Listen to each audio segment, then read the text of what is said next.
সুস্মিতা রান্নাবাটি চ্যানেলে আপনাদের অনেক অনেক স্বাগত। আজকের রেসিপি হচ্ছে পুর ভরা পটলের দোরমা। এটা অত্যন্ত জনপ্রিয় একটি রেসিপি। আমরা বাঙালিদের যে কোনো অনুষ্ঠান বাড়িতে, বিয়ে বাড়িতে বা আমাদের আত্মীয় স্বজন আসলে কিন্তু এই রেসিপিটা আমরা বাড়িতে বানিয়ে থাকি বা আমরা অনুষ্ঠান বাড়িতেও খেয়ে থাকি। তো আজকে আমি আপনাদের রান্না করে দেখাবো পুর ভরা পটলের দোরমা, তবে এই পদ্ধতিটা একটু ভিন্ন রকমের। রেসিপিটা যদি আপনাদের ভালো লাগে তাহলে চ্যানেলটাকে অবশ্যই একটা লাইক অ্যান্ড সাবস্ক্রাইব করবেন। তো চলুন দেখে নিই কীভাবে বানাই। পটলের দোরমা বানানোর জন্য আমি নিয়েছি এরকম বড় বড় সাইজের 5টা পটল। আমি যেহেতু দুটো মানুষের জন্য রান্না করেছি তাই জন্য আমি এখানে 5টা পটল নিয়েছি। আপনারা এটা আপনাদের প্রয়োজন অনুসারে কম বেশি নিতে পারেন। তো এখানে আমি পটলের মুখটা কেটে নিয়ে চাকু দিয়ে পিছনে চামচের যে হাতলটা থাকে সেটা দিয়ে পটলের সব পিসগুলোকে একে একে বের করে নেব। এই দেখুন, এভাবে ঠিক বের করে নেব। আর পটলের যে গায়ের খোসাটা আছে আমি কিন্তু একেবারে নামিয়ে দেব না, হালকা করে শুধু ওপরের সবুজ অংশটা ছুলে নেব। তো দেখুন, এখানে আমি পটলগুলোকে ছুলে আর বীজগুলো বের করে পটলগুলো রেডি করে নিয়েছি। ঠিক এভাবেই দেখতে হবে। তো এখন আমি যে পটলের বীজগুলো বের করে রেখেছিলাম সেটাকে একটা মিক্সিং জারের মধ্যে নিয়ে নিব। এই পটলের বীজগুলো দিয়ে কিন্তু আমরা পটলের যে পুরটা আছে সেটাকে রেডি করব। আর দিচ্ছি 2 চামচ মতো নারকেল কোড়া, 3টে কাঁচা লঙ্কা, হাফ ইঞ্চের আদার টুকরো। এই সবকটি উপকরণকে আমরা এখন মিক্সিং জারে নিয়ে গ্রাইন্ড করে নেব। গ্যাসে বসিয়ে দিয়েছি একটা কড়াই দেব 1 টেবিল চামচ মতো তেল। এর মধ্যে দিয়ে দেব পেস্ট করে রাখা ওই পুরটা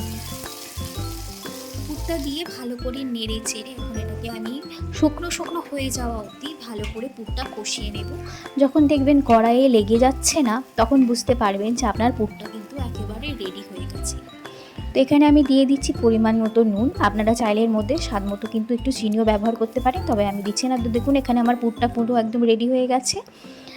আমি কড়াইয়ে বসিয়ে দিয়েছি আর কড়াই দিচ্ছি 2 টেবিল চামচ মতো সাদা তেল।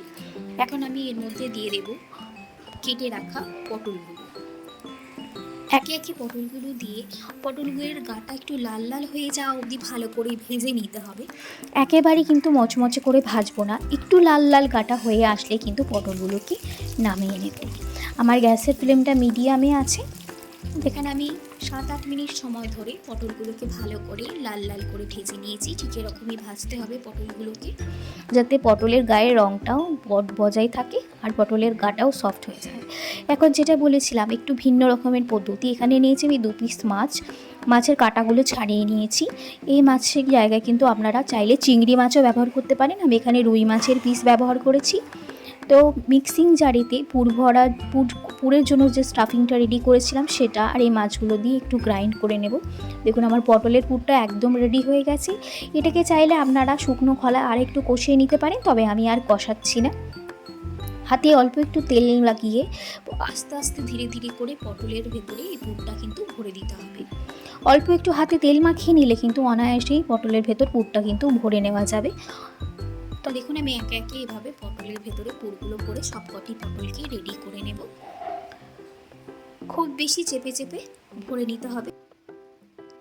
এই পেস্টটার মধ্যে দিচ্ছি 1 টিস্পুন হলুদ গুঁড়ো, 1 টিস্পুন মতো Kashmiri red chilli powder, 1 teaspoon মতো গুঁড়ো গরম মশলা, 1 টিস্পুন ধনিয়া গুঁড়ো, 1 টিস্পুন জিরে গুঁড়ো। এটা 7-8টা কাজু বাদাম, 1 টেবিল চামচ মতো চারমগজ বাটা, হাফ ইঞ্চ আদার টুকরো, 3টে কাঁচা লঙ্কার পেস্ট ছিল যার মধ্যে আমি গুঁড়ো মশলাগুলো দিয়ে ভালো করে মিশিয়ে নিয়েছি। কড়াই বসিয়ে দিয়েছি। পটলের ভাজার যে তেলটা ছিল তার মধ্যে দিয়ে দিলাম আরও 1 টেবিল চামচ মতো সাদা তেল। এখন দিচ্ছি গোটা গরম মশলা ফোড়নে, 2 টুকরো এলাচ, 3 টুকরো লবঙ্গ, 1 টুকরো দারচিনি। তো ভাজা হয়ে গেছে গরম মশলাটা। এখন আমি দিয়ে দিচ্ছি পেস্ট করে রাখা কাজু বাদামের বাটাটা। ভালো করে দিয়ে নেড়ে চেড়ে লো টু মিডিয়াম ফ্লেমে আমি 5 মিনিট সময় ধরে একটু কষিয়ে নেব। আর অবশ্যই এটাকে অনবরত নাড়তে হবে, তা নাহলে কিন্তু কাজু বাদাম দেওয়া আছে, লেগে যেতে পারে। এখন আমি এর মধ্যে দিয়ে দিলাম 2 টেবিল চামচ মতো ফেটিয়ে রাখা টক দইটা ভালো করে ফেটিয়ে রেখে যদি দেওয়া হয় তাহলে কিন্তু টক দইটা কোনোভাবে দানা বেঁধে যায় না বা লামস হয় না। তো ভালো করে নেড়ে চেড়ে এখন আমি আরও 5 মিনিট সময় ধরে লো ফ্লেমে কষিয়ে নিয়েছি মশলাটাকে। এখন আমি এর মধ্যে দিয়ে দেব মিক্সির বাটিটা ধুয়ে 1/2 কাপ মতো উষ্ণ গরম জল। আবারও ভালো করে নেড়ে চেড়ে মিশিয়ে নেব। এখন আমি দিয়ে দিচ্ছি রেডি করে রাখা পটলগুলো একে একে পটলগুলো দিয়ে আলতো হাতে ভালো করে নেড়ে চেড়ে মিশিয়ে নিতে হবে। একটু সাবধানে করবেন, তা নাহলে কিন্তু পুরটা বেরিয়ে আসতে পারে, যেহেতু আমি পটলের মুখটা বন্ধ করিনি। তবে বন্ধ করার দরকার পড়ে না, যেহেতু পুরটা একেবারেই ঠেসে দেওয়া থাকে, বেরিয়ে যাওয়ার ভয় কিন্তু থাকে না। আপনারা অবশ্যই এটা একবার এভাবে বানিয়ে দেখবেন। এখানে আমি পটলগুলোকে ভালো করে নেড়েচেড়ে মিশিয়ে নিয়েছি, দিয়ে দিয়েছি পরিমাণ মতো নুন আর পরিমাণ মতো চিনি। নুন চিনির পরিমাণটা আপনারা আপনাদের স্বাদের অনুসারে দেবেন। এখানে দিচ্ছি হাফ গ্লাস মতো উষ্ণ গরম জল। গ্রেভিটাও কিন্তু আপনারা প্রয়োজন অনুযায়ী রাখবেন। ভালো করে নেড়েচেড়ে মিশিয়ে নিয়ে এটাকে আমি রেখে দেবো ঢাকা দিয়ে 10 মিনিটের জন্য, একেবারে লো ফ্লেমে। তবে মাঝে মাঝে অবশ্যই চেক করতে থাকবেন, তা নাহলে লেগে যাওয়ার সম্ভাবনা থাকে।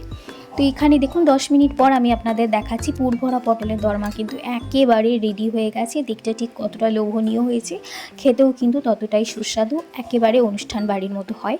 আপনারা রেসিপিটি অবশ্যই বাড়িতে একবার ট্রাই করে দেখবেন, আমাকে কমেন্টে জানাবেন আপনাদের কেমন লাগলো।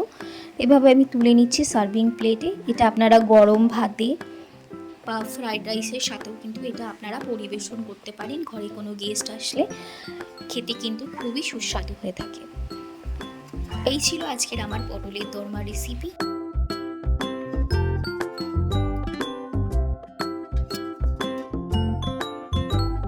এর উপর দিয়ে আমি অল্প একটুখানি নারকেল কোড়া দিয়ে ওটা গার্নিশ করেছি। রেসিপিটা ভালো লাগলে একটা লাইক আর কমেন্ট করতে অবশ্যই ভুলবেন না।